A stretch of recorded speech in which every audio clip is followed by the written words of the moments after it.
and welcome to ChapterSkip. I'm Sean. And I'm Joe. And I'm Mark. And today we're bringing you another edition of the podcast. This one will be Volume 2. We hope you enjoyed Volume 1, Part 1 and Part 2. If you want to go back and check them out, they are on the brand new ChapterSkip podcast channel. Check it out, youtube.com/ChapterSkip podcast. Now today we're going to be talking about various topics. Most of all, it's probably going to be RoboCop. We all went to watch it, and we've all got various comments and things we'd like to talk about it. So should we dive right in, or should we save it to the end? Should we tease the people? Can I just say... What a great way to start your film. Well, I guess, as we've already talked about it, do you want to dive right in there, Mark? You know what, I don't really know what I can say about it. Let's say I can't think of anything positive. Okay. To be honest. What did you not like about it then? Everything. What was the point of Samuel L. Jackson's character?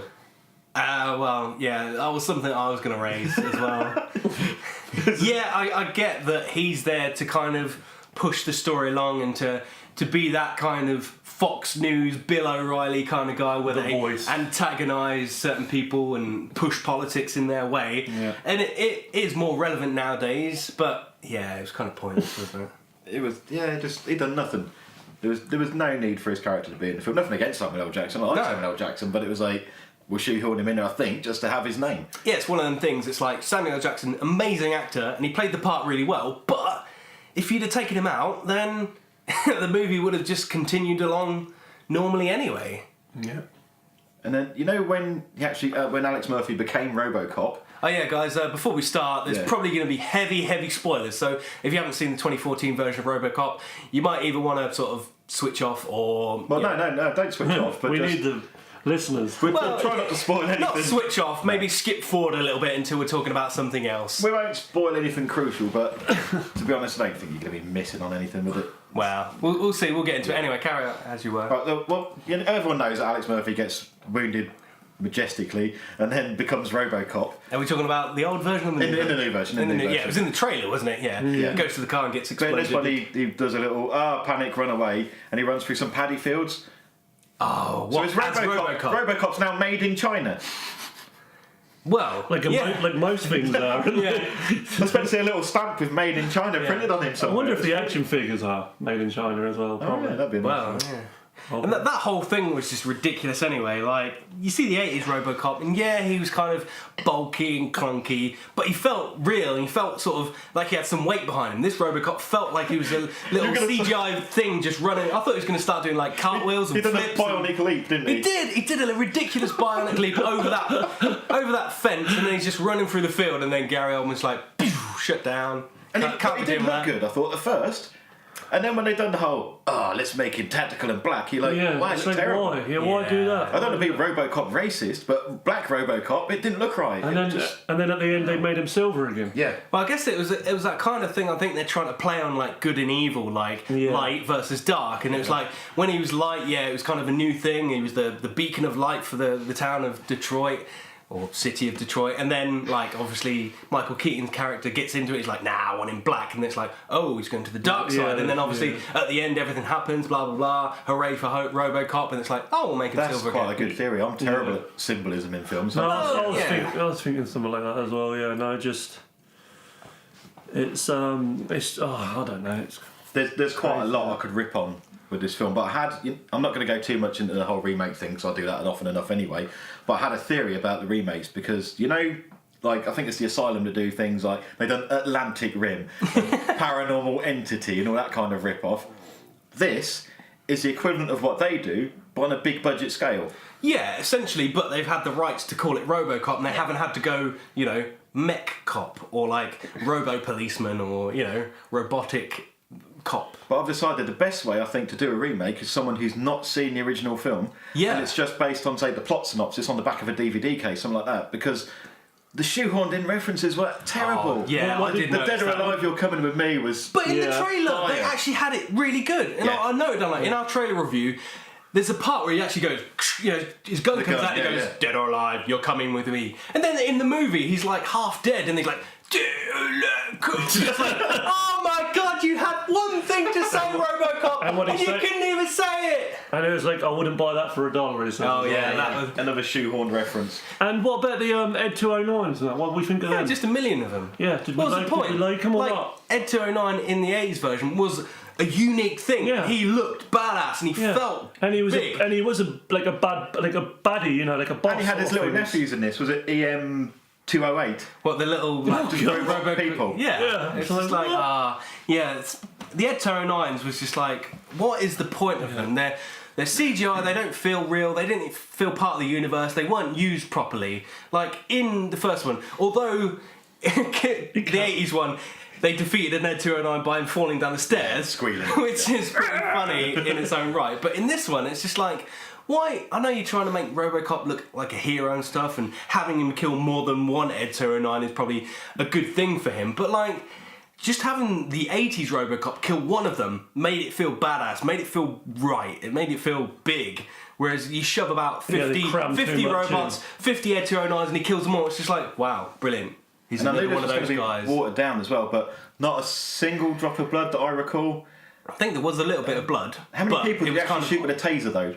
Yeah, that's the whole thing. It's like, why? Yeah, I get why you'd use a taser, and it probably makes more sense for him to use a taser, like in America, because, like, I know they're allowed to use guns and stuff, but why would you have robots going around just shooting people? Surely you'd want them to tase them, to bring them in, you know, for justice and stuff like that. But like, it just swapped. It's like 1 minute he's tasering, the next minute he's shooting. You're thinking, hang on. Like that whole thing when they're presenting him to like the people as their whole thing, and they, you know, put all the drugs in him to make sure he's not going to go wild or whatever, and he sits there and he scans the crowd, don't he? He's like, you know, no threat, and he sees that murderer. Yeah. Why the hell does he do a massive like backflip over him and just shoots him? It's like, the guy, he's wanted on murder, but you had no right to just go ahead and shoot him. That makes you a dick, RoboCop. If any other cop did that, people would be like, some people would go, you had every right, the guy's a murderer, you should shoot him. But that's not justice, is it? In the middle of a crowd of people, you exactly. Fight, yeah. That is not justice. You can't just go and shoot people, you know. Surely there's rules and regulations where you have to detain a person, you have to read him his rights, he has to go to court, and justice has to be served from actual humans, not just a robot just going, you murder someone. Yeah, you know? They kind of defeated the purpose of why they made RoboCop in the first place. Yeah. Because they kind of wanted more human element to having one of them little EM 208 guys. But I'm going to bring up something that possibly this will be a bit of a spoiler. Obviously, the original film, Clarence Boddicker, your main bad guy. Yeah. We know that OCP are kind of villains in that. Yeah. Right. The main bad guy in this film. I don't even know who it was. Was it Valon or someone like that? The guy who blew up his responsible for blowing up his car. Oh yeah, and when they had the night vision goggles. Yeah, I was going to say, what happened to the bad guy? Remember the first one, massive fight, he gets a spiky thing in his neck. Can you remember what happened to the bad guy in this one? Got shot. Yeah, in the night, in infrared vision. Yeah. That was it. That was another faceless bad guy. Yeah. That whole scene was retarded. Yeah. And I mean ridiculously retarded, right? RoboCop is a fucking robot, right? So the bad guys, not only is he a robot, he's fucking black as well. What? Oh, we're bad guys. Here's a black robot coming into a room. What should we do? Yeah. We'll turn the lights off and have heat fucking vision. How retarded do you have to be? Because I asked the same thing. I'm like, wait, did they turn the lights off? Why did they do that? They can't fucking see him now. Exactly. I did. And I get why they did that. It made quite a cool aesthetic. Yeah, when you saw gunshots, you know, it lit up the room and you saw somebody die or whatever, and it looked quite cool, but it was just a clusterfuck, man. Mm-hmm. You know, you couldn't see what was going on, there were flashes here, the camera shake was fucking out of control, and what was the point? Because you've got these heat-seeking goggles or whatever, night vision goggles, and they couldn't even see RoboCop anyway. What was the fucking point? Oh, seriously. Sorry, was you going to say something? Yeah, no, I don't know if you read the trivia on IMDb. No. Is that the Brazilian director, wasn't he? Who made the film? Jose Padilla. Yeah, he talked to his friend and was talking about it and saying, look, I'm not enjoying doing this film. I'm not enjoying doing it at all. They're trying to make me do a PG-13. He didn't want it to be PG-13. No. He wanted it to be an 18. He wanted to do it more like the original.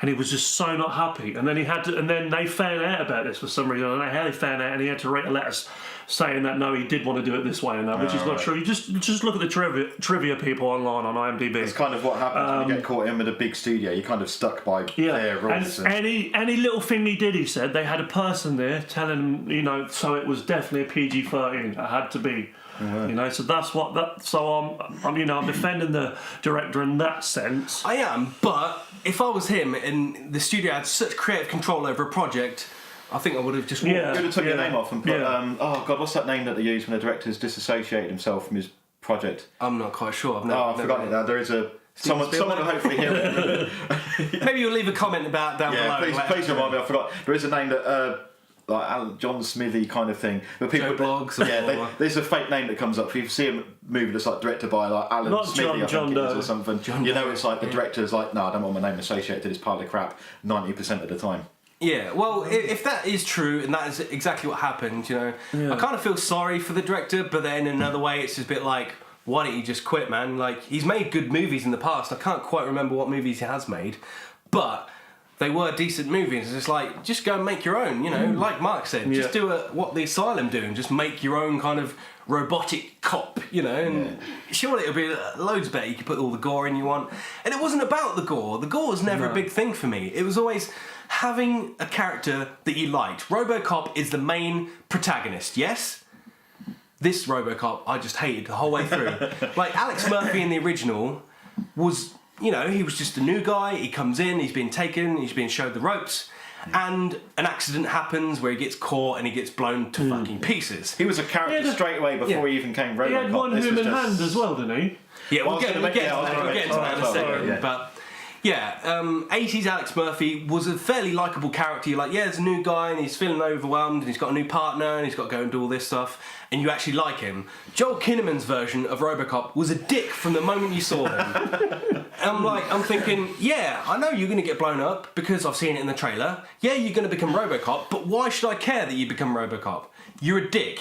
You're kind of a dick to your wife, you're a dick to your boss, you're a dick to your friends, and you're all this and that, and you think you're great, where in fact you're not. You're a dick. That's all I've got to say about RoboCop. He was a dick. And throughout the whole movie, there was no likeable characters apart from Gary Oldman's character, who was the Doctor. He played that really well, didn't he? Really Gary well. Oldman was awesome. He was likeable for a Gary Oldman character. Yeah, he was one-dimensional, and he had no depth to him. But Gary Oldman played him well, and he was the only likeable character in the whole movie. I know we don't want to linger on RoboCop too much, but Joe was saying about the one-hand thing. In the original, obviously, it's just his head, which is pretty much human, and then the brain, portion mainly the face and a bit of the brain. But that whole thing in the original, when they take the helmet off and you finally see his face, really cool moment, brilliant makeup effects, and Peter Weller, you can tell he's portraying emotion just through his facial. This. What the? He's a pair of lungs, they took him apart. They wanted him a human side because they don't want a complete robot. He's a face, some lungs, and a hand. What the fuck has he got lungs? Why does he have lungs? Why does he have lungs? Is he going to get out of breath when he's running after someone? When he's doing big old jumps, he's going to. He done all right running through that paddy field, didn't he? Paddy field. He done well running through that paddy field in China, didn't he? He was like, you weren't running that breath then. And then it looks so stupid when they've dismantled him. And I like that. That was the other thing. Is like, this guy's traumatised. He thinks he's in a power suit. He's traumatised. What should we do to help him? Oh, let's show him that we can pull his arms and legs off. What the fuck? Really? But then he blew his hand off, didn't he? He did end up breaking. No, that was the robot hand, was it? Yeah. But the whole thing was like, a lot of people have a really bad contention with the hand, and I didn't see it to begin with. I was a bit like, it's just a hand. Why are you getting so het up about it? But then watching the movie, I just thought, what's the point in the hand? It had nothing. It brought nothing to the table. It literally brought nothing to the table, and it was like, if you're going to do something, have a reason for doing it. Don't just put things in there because you want to be referential, you want to be new. It's like, you're not going to make a movie feel new by having RoboCop have a hand. That's why, from what I said earlier, I think, although I am, we all know I'm against remakes, but they're inevitable. I don't think we can escape them. That's why I'd like to see one done from someone who hasn't seen the original film. They've just been told a brief plot synopsis, and they go, right, okay, I'm going to take that idea, kind of like what I said the other week with the Thing and The Fly, because they were so different, the original films. They've gone off and done their own thing. They haven't been influenced at all. Well, what came before it? And I think that would be an interesting take. But I don't want people to get confused. We're not bitching because this is a remake. No, we're bitching because it's not a great movie. It's like Carrie. We talked about it. It's a remake. Yeah, sure, we can disregard that, but it's still not a very good movie. You have to make a good movie for it to be a good movie, It sounds very simple, doesn't it? Make a good movie, people like it. Like you said about Maniac. Yeah. I mean, I know I am the guy. I hear about a remake and I'm instantly, oh god, they've done a remake. But I still want to go and see a good film, even though a part of me is going, oh really? I'm still thinking I want to go and watch it and watch a good movie, but they're not. Okay, Go on. I was going to say, just to put a cap on this whole RoboCop thing, we probably will go into it in detail if people want to. If you want us to talk about it in depth, we will. If you want us to do like a movie review with a twist and do some skits, I'm sure we will. But is there anything that we can think of that was a positive about this movie? I've got one thing that I can think, and I'll let you guys know in a second. No, nothing springing to mind. Joe, anything as a positive? There may have been one, but I'm not. You got anything? I can't think really. Right, I was Lewis really is excited. now a man. Hey? Lewis was now a man. Oh, yeah. And he was kind of random. Right, The douchebag cops, hey, guess what? They really were douchebag cops. Yeah. Everyone was one-dimensional. Like, oh. Yeah. The one thing that I liked about the movie was the music. I had the original theme. It had the original theme tune. It was kind of updated. It sounded new. It sounded, very current. Yeah. And I liked it. And I was excited at the beginning. Pat Novak does this whole spiel, doing this whole thing, and then it stops and it's like, does the music, and I'm like, yes, okay, I can get behind this movie. It looks good. They're taking it in a new direction. Yeah, they got a whole thing where people, they're occupying Afghanistan and they've got the robots out there. Oh, That's yeah, quite cool. right. Suicide bombers. Yeah, very current, very new, very topical. Where did that go? That just went out. That vanished at the start. That vanished. Yeah, that was just a little sort of convenient plot note, just to get people into the whole. Should we put robots on the street? Should we not? Do they care when they kill somebody? It's like, yeah, but surely suicide bombers is going to make people like RoboCop more than just some dickhead who's buying guns. It's I like guess the only other current thing in there was a lot of CCTV footage. Yeah. He even had CCTV footage from outside his house. When his car got blown up, they seemed to be shown from angles his cameras weren't pointing at. And then from when he was out on patrol, there was loads of footage of him. Has he got a camera crew following him? Because they're showing it on the news programme. There was footage of him from these random angles. I think what they're going for is that there's a lot of CCTV around nowadays, and that everybody's being watched. You walk. But it was one of those things which where is it's angles that wouldn't have been caught on the cameras. It was one of those very overdone. that was a bit too much. But yeah, if they didn't overdo it, it'd have been alright. And one more thing before we probably let's stop right now. RoboCop was a dick and you couldn't like him, but he was hardly in the movie as well. In the 80s version, RoboCop was all over that movie, and he was actually doing good things, and saving people, in the bit where he goes into the store where he saves the yeah. He actually saved people. In this one, it just didn't seem he had his own vendetta, and that's all he cared about was solving his own murder. The family was second fiddle really to everything. They weren't really you could have cut that whole thing out. It was that brought nothing to it. Just, if you want to fix it, just have RoboCop being RoboCop. Don't try and make him come across as, this superhero or whatever. He's just a cop who happens to have a robot suit and can do a little bit extra than humans can do. But they made him so ridiculously over the top that it just felt lackluster, it felt dull. And I spoke to a friend after I watched it, and she went to the premiere, and she goes, so what do you think of it? And I just said, I was really uninterested by it. It was just quite bland. And she goes, yep, I totally agree with you. And that's the whole thing. It's just a bland, uninteresting, annoying remake. And where the fuck was the baby food while he eats from the original? Joe's upset by lack of baby food. There's no fucking baby food. Right, are we knocking RoboCop on the head? I'd like to. I wish we could have done Just because, whilst we're briefly on the sort of remake topic, I've said, when I hear about a remake, a bit inside me kind of dies a little bit. I'm going to throw one at you guys now, and I don't think you're aware of this one, and see if you experience that same crushing hollowness. They're going to do a US remake of The Raid. Very Hollywood, big budgeted sort of. Now, we've said it many times before, but I'll just simply put it out there, and we don't have to elaborate. We can just leave it out there to linger. What is the fucking point? And directing it is the guy who's going to be doing Expendables 3, I believe. Yeah. Yay! But the thing is, I bet they're going to have coming fucking in. Sylvester Stallone being the main Raid guy, aren't But they? you're going to have The Raid 2 about to come out, and then just after, The Raid is going to come out. So that's going to confuse the shit out of people. Yeah. But that's the thing. If you're a fan of that movie, get behind it and promote that movie. Don't go, I like that, fuck it, I'll do my own one. Now, I would like to know what, like, if this is anything to do with the Raid director Gareth Evans, whether he has said, right, yeah, go ahead and do it, or whether somebody's just come in and just gone, we're doing it.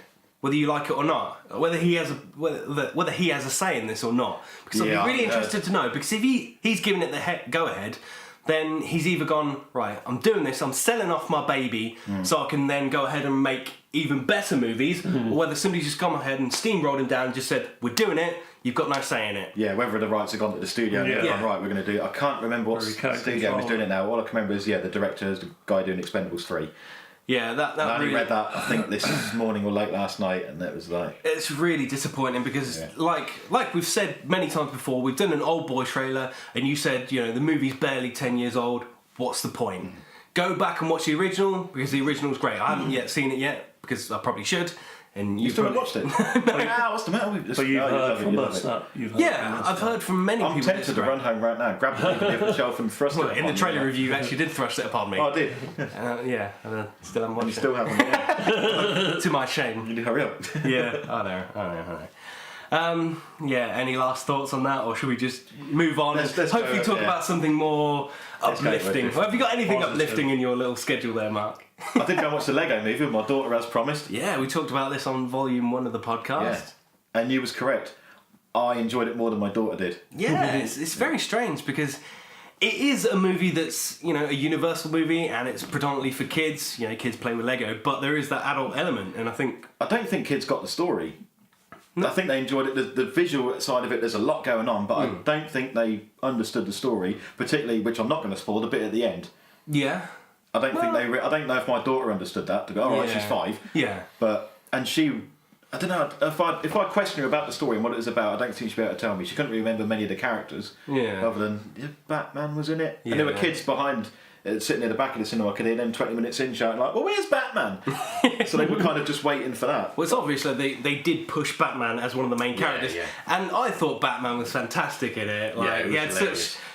he had charisma, he was he kind of played the anti-hero as well, which was really, really cool. Being a bit of a dickhead. Yeah, but it was a likeable dickhead, where, I'm not going to go on about it, RoboCop was a dick, Batman was a dickhead, but he was a likeable dickhead, So sort of any kind of recommendations for that? Would you recommend people go watch it? I would recommend people would watch it, but it's definitely, I think it's more for the grown-ups than it is the kids. And because I like, they had the 80s space guy in it. That's what I had, the space Lego. Yeah. So all that stuff was brilliant. And I can't remember, I read it somewhere online, there was a little bit, I think it was when he finally made his spaceship. Oh, and it showed a shot of some other 80s space Lego. There was one in a red suit, and apparently that was the director's own Lego figures. Oh wow, which is quite cool. That's cool. Yeah, that whole 80s spaceman. He was a likable character, and he was a little bit mentally. I was going to say retarded, but I don't know. He had issues. Yeah, well, he's from the 80s, isn't he? Oh yeah. And they've also announced they're going to do a sequel apparently, but that's not until 2017, which is going to be Lego Movie 2: Brick Harder. Wow. I'd have preferred Brick in it. Yeah, I quite like that. But I'd go and watch a sequel. Yeah, most definitely, I would as well. And I'm guessing they're probably already in, pre-production in making that because it takes so long to do. They take almost 3 years to make these crazy animated movies. It was partially stop motion as well as CGI because it had the jerk because those figures, like I said, were actually his own Lego toy. So I don't know if it was all stop motion, and I don't know. It was really good. Yeah, they did it. Some it of looked such an in between. Had that jerky stop motion feel, but that hint of smoothness to it. Yeah, it wasn't so over the top CGI wise. I felt like I could go in there and I could play with the characters. Sort of have the little holes in their feet and the bricks that come up, and you think you could grab a character and just pop him on there, and it would stay there, and you could interchange people. And the clever details, like at the start when he's having a shower, and it's just those little transparent blue bits dropping out from the water. That was excellent. Yeah, such a good idea. And I thought the themes of it were quite good as well. It's that sort of Emmett, the main character, is a bland kind of what some people refer to as like a zombie or a sheep. Kind of he wakes up, he smiles, he has the same breakfast every morning, he goes to work and he wants to be liked by everybody. And then he meets this whole other world like Batman and. Well, the whole theme is because you buy your Lego, you got a set of instructions in your Lego how to build it, and that's what the theme of the film is. It's like a rigid, structured world. Yeah. Everyone sticks to the instructions, but there's a group that wants to go like, no, let's not follow the instructions. Let's build our own thing, which we've all done that with Lego. I said the spaceship. I'd like build a massive spaceship that you could barely lift up without bits dropping off it, and that was the most fun part, was building your own ship. I think playing with Lego, I think the only ever thing I've made that resembled the box was a couple of years ago. I got a Mario Kart Lego. Oh, yeah, I can see that. I posted it on my own YouTube channel. I made like a kind of not a stop motion, but a time-lapse video of it, of me actually making it. I think it's the only thing I've ever made properly to the Lego specifications. I know. Otherwise, I'd just get Lego bits. I'd get the box, unload it into my massive tin of Lego, and then that would just become another sort of, a building block for me to use, so I can create these massive worlds of, cars and motorbikes and spaceships. And I like to build houses when I use Lego. I don't know why. I always do. Massive houses and towers and stuff like that. Being the old fat here, though, I remember the very first Lego set I had was like a Wild West thing. And it was such a basic thing. There was no faces. It was just in plain yellow, and they didn't even have arms. It was just like a slight moulded shape on the side of the torso. Okay. It didn't even have posable legs or anything like that. It was just like these little rigid blocks. Wow. It was really almost more like a Playmobil character than a Lego character, because they're more sort of rigid, aren't they? Yeah, no, this didn't even have arms that moved. It was just like a little bulgy lump that just moulded as part of the torso. Yeah, legs were just a solid block. So there was no separate parts for each leg. It was just one block that represented both your feet and everything. It was. I quickly want to get a take on Liam Neeson's character as the good cop, bad cop character. Did you think his character was absolutely hilarious as I did? Yeah. Like his whole split personality thing, and like the thing is, like, when you're watching movies like this, as a kid you wouldn't know that that's Liam Neeson. He's the badass from Batman Begins and the Batman series, and he's in the Star Wars movies, and he's Taken. Dark Man. I will find you and I will kill you. But then when his head switches around and he's in the good cop, it's like, oh, hello there. Like, it was hilarious. Like, his character and the little was so funny. references, the things that we're looking for, those like artifacts, like the Craggle. Yeah. You're like, what the hell's a Craggle? And then when you find out what it is, you're like, oh, that's really clever. I get what they've done. It's a really good little... Yeah, a lot of those things, and like they find a band-aid. There's a band-aid. The Polish of Nail or whatever it was. Like, it was genius, like, and I thought it was great. It's one of those, I want to watch it again. Yeah. Because there was lots of things I missed, although I'm going to go into something else. It's mainly because of bad cinema etiquette that I missed things. Right. Because I was sitting on the end, my daughter's next to me, then this is at our local Cinema Deluxe. Another shout out to those guys. Mm-hmm. Got some nice sofas in here, which I wasn't lucky enough to be in. So we're on the end seats. Sofa next to us, woman's there with her 2 kids. Her kids had like the revenge of tuberculosis, because they were just constantly all the way through, like, and the mum's best result was to look at them and go, shh. Stop coughing your lungs up, kid. Really? Like, if your kids are that ill, don't bring them to the cinema. It wasn't just that the noise was ruining it for me. It was like, you're such a bad parent that you'd rather have not... But you've paid money, so you're going like, oh, I've paid it, I'm not going to lose money. I'm going to bring my ill, sick children here rather than keep them at home and look after them. Just imagine the mother can't just lean over. Jimmy, stop fucking dying. Trying to watch the Lego movie. She took one of them out for 15 to 20 minutes, and it was like, it's all gone quiet. The other one was settled, it wasn't coughing as bad. Now she's come back in, and he's hacking all the way through the film. It just really ruined the atmosphere. But it was one of those things, it was a selfish parent, not just for not disturbing the movie for me, which was bad enough, but like, your children they don't need to be in this environment. You should take them home and look after them. Have you ever been in the cinema when you've been sitting in front of or behind somebody so stupid that they have to almost explain the plot to themselves because they don't fucking get it? It must have been 2 months ago. I went to a cinema and watched Jackass Presents Bad Grandpa. And I had the most retarded girl behind me, right? And she had to almost say why things were funny. You got... what's his name? Irving Zisman. Yeah, and the little kid's like, oh, Grandpa, this sort of toy thing isn't working. Why isn't it working? And then he gets on the thing, and it's in the trailer, and he shoots through the window, and she goes, he just went through the window. It's like, I know he went through the window. I was watching the movie. You were obviously watching the movie. You don't need to describe to me why that was funny, because I see him go through the window and look at those people looking at him going, oh, that old man went through the window. And she went, he went through a window. It's like, you and don't... when people talk behind you at the cinema, You don't have to explain why things are funny. So I was thinking maybe tackle something to do with video games, because there's a rumour at this year's GDC, which is the Game Developers Conference, that they're going to unveil a virtual reality headset for the PS4. I mean, I don't know if you guys, obviously you're a lot younger than me, you remember the whole virtual reality thing? Did Game Boy do a virtual boy, which does sound slightly suspect. I can remember putting a virtual helmet on in an arcade. Yeah, I remember that. And looking up and you could see like the clouds. Do you remember there was a game show? I think Craig Charles used to host it, and people don't like. It was a virtual reality thing. They used to do weird challenges. Not and then Nightmare. No, not. Oh, Nightmare was awesome. No, wasn't Nightmare. This was Craig Charles had done this, and your prize was like a weird virtual prize. So someone gone, oh, I want a ton of beer. Now here's your virtual beer. What? Shit. But I honestly can't remember what it was called. But I don't know. Does anyone care about the virtual? If it's done well, Yeah. like I think when they released, what is it, Xbox, the little The Kinect thing. Yeah, the Kinect. I was a bit like, yeah, it just sounds very much, like a Wii bar. But I think they've done some good things with that. So if they can develop it well, and imagine if you could play a video game where you're immersed in that world, it will give a very real experience. But I can't imagine they'll do it that good at the moment. It's probably going to take a few years to develop and get it really, really good. But you can't. You need to have like a massive space. That's the whole problem with the Kinect. Was like you needed like a 20-foot living room with nothing in it, Yeah. so you can it'd pick you up and you wouldn't knock anything over. And I think the best way it's been used is outside of the video game side of things. I saw this obviously doesn't relate to me, but I saw a thing for Japan. I think it was where clothing stores where you could stand in front of it, you'd pick the item of clothing you wanted, and it was for dresses and things like that, and it would imprint it on you. Oh, wow, And do that's a really clever cool. thing of like this is what you will look like in this outfit, which Yeah. is a clever use of that technology. Yeah. Well, if it's one of those things where you just pop on a headset and you can stand in one position and pretend to walk, one of those things, and you kind of But just. if you've got a headset on, you're not going to really see your surroundings. I don't know what it's going to look like. That's a good point. Yeah, you'll have to clear a big space in your living room before you play Yeah, it, that's- and unless it's done, it might be done If it's in working on conjunction just with the sitting Kinect. down, Yeah, and then you can look around and give yourself a panoramic view. That would be quite cool.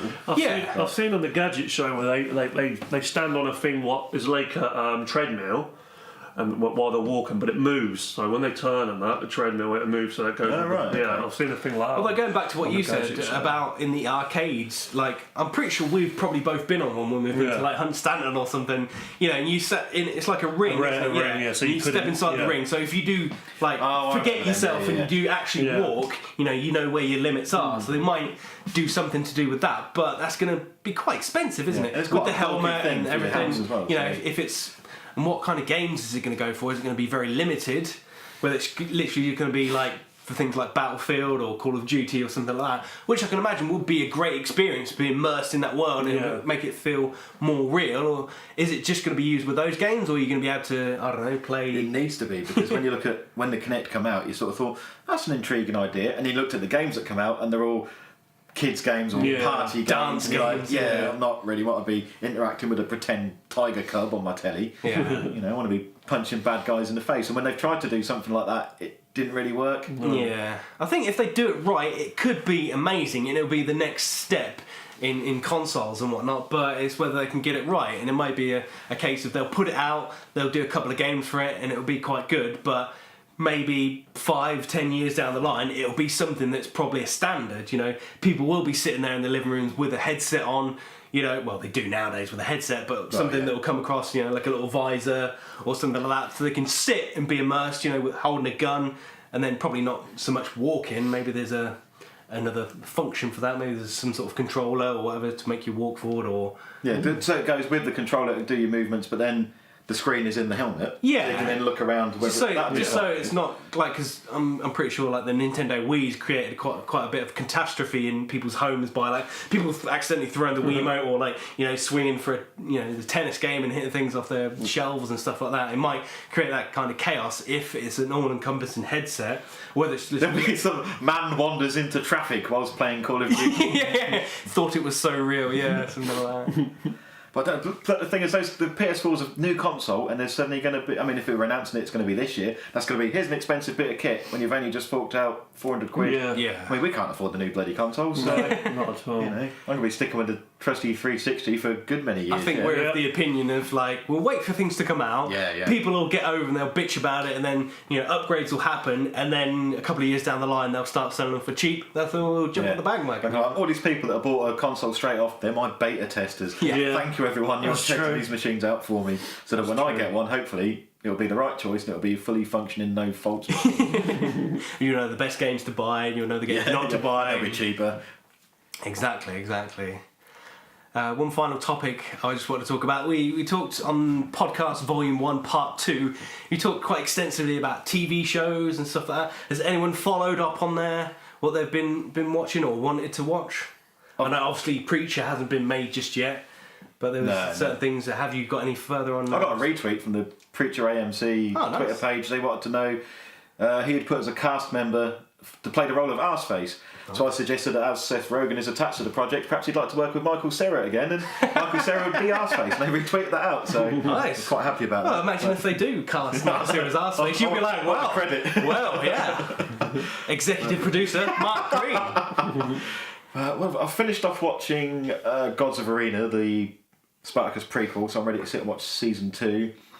I don't know what else I've been watching. Anime wise, I've almost finished watching Fairy Tail. I started watching it, I think, January the 1st. I've started it this year. It's 175 episodes, and I'm now ready to watch episode 165 before I then move on to a 70 episode series called Monster, which I want to watch because apparently that's going to be made into a TV series by, I think, Guillermo del Toro's attached to it. Okay, so I want to watch the anime and see what's going on with that. But excellent. What about you said you've been watching Face Off? I've only watched the first episode of the new series. Yeah, if any of you guys don't know what Face Off is, it's not an adaptation or remake of the God for that.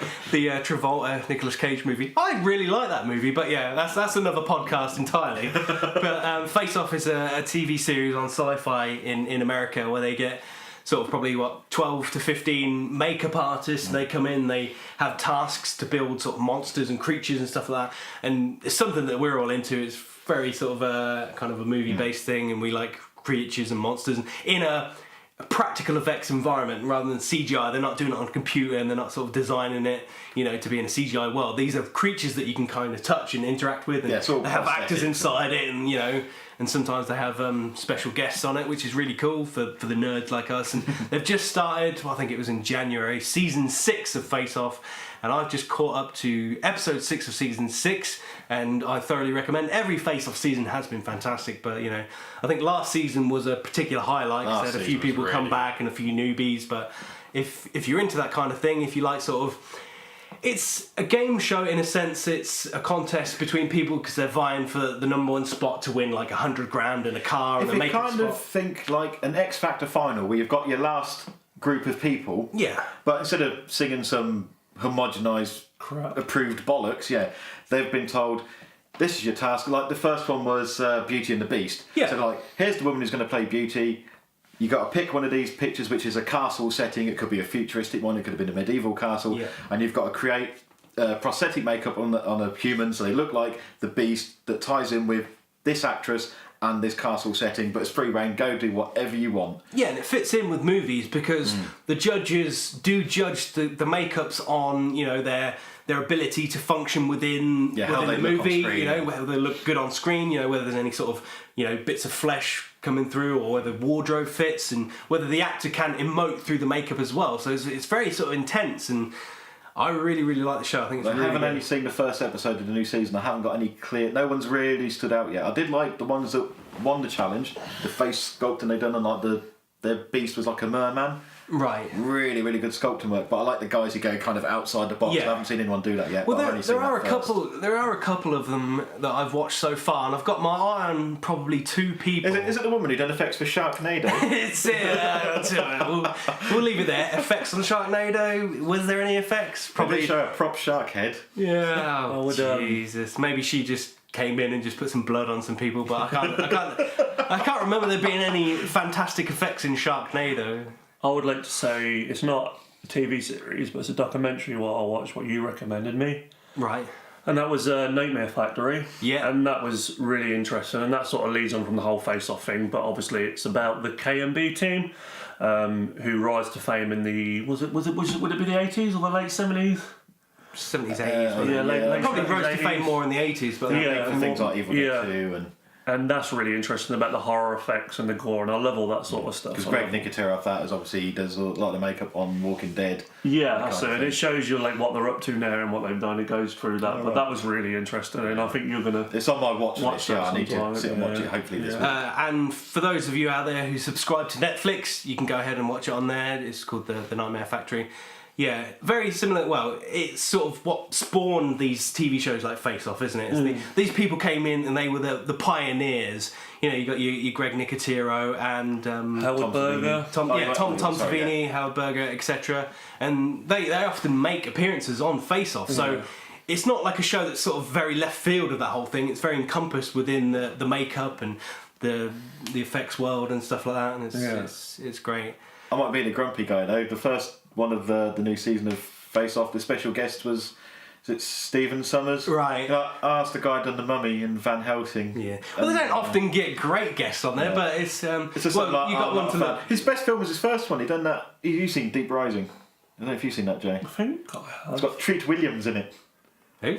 Yeah, all right. It's a low budget thing, but so, even though I'm not sure. the CGI he'd used and it was good despite his budget, and it was like, I actually quite like this film, and then everything else was a bit, I don't know, overblown and kind of got lost. Is he did still, that Odd Thomas recently, which seems a bit. Is he still a judge? That sort of alternative guy, Glenn? Yeah, Glenn Hetrick. Yeah, he's been a judge in there since the beginning. Yeah. So is V Neal. Vina was great. She's kind of like She's the auntie brilliant. you should have. Yeah, she's amazing. She's well good. Yeah, and one you've got to look forward to. Obviously, a master of being inside the creature makeups. Doug Jones makes an appearance in this season, so yeah, got him to look forward It's one of the things I can't marathon to catch it up because my wife wants to watch it with me, so I have to wait until our schedules kind of combine so we get a spare hour to. And speaking of K&B, Howard Berger makes an appearance as well. So very good. Yeah, Nice. Good things happening on Face Off. If you haven't watched it, go ahead and watch it. Now, Joe, you mentioned in Volume 1, Part 2 that you were 2 episodes left in Dexter. Yeah, I managed to finish it off yet? No, I still haven't. I was hoping for a definitive answer. No, I'm afraid I will definitely for the next podcast. I'll have it watched by then. Excellent stuff. Definitely. So have you watched anything else other than Face Off then, Sean? I've watched Face Off. I'm caught up on that, and I mentioned it in the last podcast. I hadn't watched it, but I planned on watching it. True Detective. Oh yeah. I've heard they're supposed to be really good. It's good. It takes a little while to get into, but I think it's going to be one of those series that really grips people and has you on the edge of your seat. You know, in a way, where do these characters go? You know, who's behind what? Who's doing what? Is this person who he's meant to be, or is he kind of portraying himself as somebody else? And like, I had him in my best actor role in the Oscars. Matthew McConaughey is one of the guys. He's an executive producer behind it alongside Woody Harrelson. And there's a lot of good ideas going on. I recently watched episode 4, I believe it was, and I referenced it in the last podcast about how the director did a one-take 6-minute shot. I recently watched that within the episode, and it worked so well. You know, you don't notice that it's a one-take shot, but you're sort of like, wow, this got a good sort of pacing to it, and it's really well done. And I believe I did read that the director did put in there sort of blank spots where he could edit it all together, but he just decided that, you know, when you got pros like Matthew McConaughey and Woody Harrelson involved in it, you know, you can get the best out of them, and you can just do. I think it took them 5 takes or something like that. Oh, but it's amazing. It weren't just one take within a room. You know, it goes over into different houses and different people, and goes through places and round and back around. Right. And it's very, very well done. So if you guys can catch True Detective, I highly recommend it. It's very slow to get into, but I think it lays the intrigue for you. You know, and it's not just here's a couple of cops and they're trying to get this killer that does it in a really weird sort of almost satanic way. You know, kind of ties them up, rapes them, and feeds them loads of drugs, and sort of tattoos weird symbols on them. You're getting me into wanting to watch this now. Yeah, and leaving these like weird, like I think they're called cat traps. So they're like made out of like little spindly bits of wood, and they're sort of put together, and they're left as like his calling card. You know, and it kind of goes through that, but it's set. I think it's set in nowadays where you've got like this team interrogating Woody Harrelson and Matthew McConaughey. This is currently on at the moment, though. It hasn't finished yet. Episodes air every Sunday, so there's a new episode aired yesterday as we record this. It's Monday. I'll probably wait until it's done. And then I think there's only 8 episodes in this season, so I think it's kind of a pilot-y-esque season, but I think it'll get picked up, and I think they'll start making it sort of a bit bigger and better. So it's Matthew McConaughey and Woody Harrelson being interrogated sort of years on, and they're talking about the story that happened, and they're trying to catch this killer sort of back in the 90s. So it's like a very vast sort of transformation between Woody Harrelson and Matthew McConaughey. Obviously they're like probably 10, 12, 15 years older, and Matthew McConaughey is sort of all sort of dishevelled, and he's got long hair and grey hair, and he just sits there and just sort of drinks. And yeah, very good. I highly recommend it. And I hope I've sold it to you guys. Yeah, no, I like as soon as you mentioned the weird satanic stuff going on, it's like, I'll give this a shot then. Good. So, your job for the next podcast is to have watched the Raid. Okay. No, Old Boy. I thought the Raid you hadn't seen. You said. No, I've seen the Raid. Old Boy. You said Oh, Raid. yeah, Old Boy. You haven't seen Old Boy. And then Okay, I'll probably watch the new version as well if I can find, grab that on DVD or something. Yeah, right. Yeah, maybe. Yeah. Throw it my way when you're finished with it. Right, so I want you guys to recommend something for me that's going to be outside my comfort zone. Okay. Something I haven't seen, and I'll give it a shot. And that's quite interesting actually. Out That's your comfort zone. yeah. Hey, you really put me on the spot. without going in Twilight territory, because you know that's not going to happen. Yeah. Or is it? Oh, I could do actually, just to go fuck that film. But Yeah, it was good when you just mentioned there. I don't know if.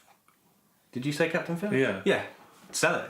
Yeah. yeah, that's still showing, isn't it? All right, yeah, I'll head out and see Captain Phillips. Then, no, you should. Yeah, if you want a good bit of acting from Hanks. Yeah, Tom Hanks. Yeah, I've already done. Tom Jones. It's not unusual to be kidnapped. Pirates. Yeah. No, It's not unusual for piracy.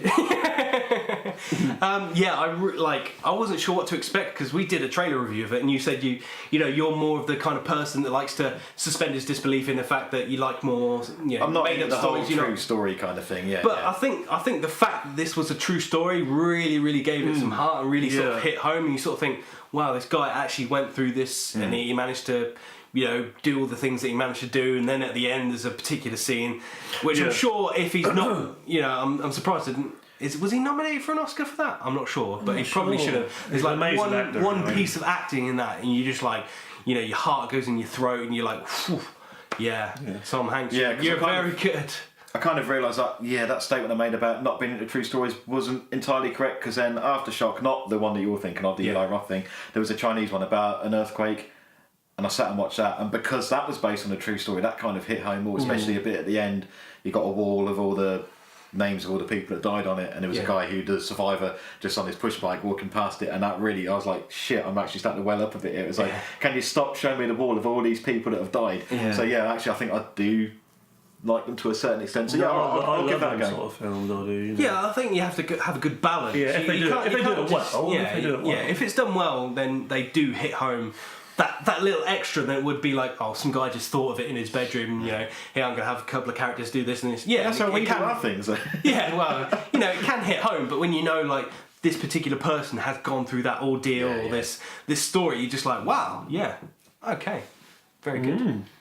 So our homework is you should watch Old Boy, Sean. Old Boy. I've got to watch the last 2 episodes of Dexter. And I've got to watch Captain Phillips. Yeah. And well, if you don't want to go Captain Phillips, start watching True Detective. I'll do Captain Phillips for now, and I'll do True Detective when it's finished, because then I could just marathon the Catching whole up on thing. a lot of TV and I want to series. finish. I want to finish Spartacus, and I want to finish Fairy Tale at the moment. So they're going to keep me occupied for the next week or two. And within ChapterSkip realm, we record on Tuesdays, which I alluded to last week, and which means we're going to be back here tomorrow doing some good old movie reviews with a twist. Yep. And Joe, you stocked up on tea and milk? I certainly have. I'm not sure when this podcast's going to go out, but we may or may not have recorded it by the time it goes out. But we'll figure it out, and we'll get this out to you guys, and you can sit back and listen to it and at your own leisure. Yeah, thanks for listening. Yeah, we'll catch you guys next time. Bye bye.